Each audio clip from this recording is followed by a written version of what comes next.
আপনারা তো শয়তান চিনলেন না।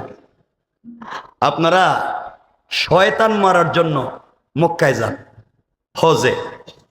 গত হজের আগের হজে দেখলাম এক হাজি সাহেব হজে গিয়া জামারাতে শয়তান রে কঙ্কর মারতেছে, পাথর মারতে হয় না? মারতে মারতে বোধহয় রাগ উঠে গেছে গা, জুতা খুলে মারতেছে। শয়তান পুরা দেশে মাইল লেগে যায়, আর তুই এখানে বসে রইছস।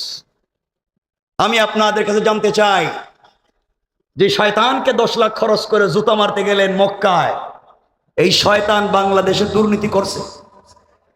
কথা বলে আইছিল এখানে? যেই শয়তানরে জুতা মারছেন, এই শয়তান সান্দাবাজি বাংলাদেশে করছে? কারা মেরে নিয়ে পার্কে গেছে, বিচার করতে কারো কাছে টাকা খাইছে, হুজুরদের উপরে মামলা দিছে? তাইলে যেই শয়তান চান্দাবাজি করছে মক্কায় না এলাকায়? কথা বলেন।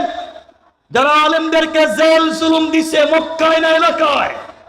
যারা সুদ ঘুষের কারবার করেছে মক্কায় না এলাকায়? তাহলে শয়তান মক্কায় না এলাকায়?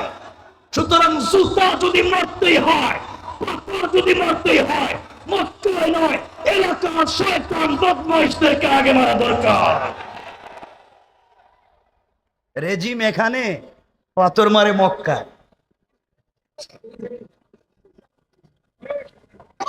কষ্ট পাইলেন? আমার বন্ধুগণ, এই চমৎকার সমাজকে বিনির্মাণ করতে হলে এই নোংরামি থেকে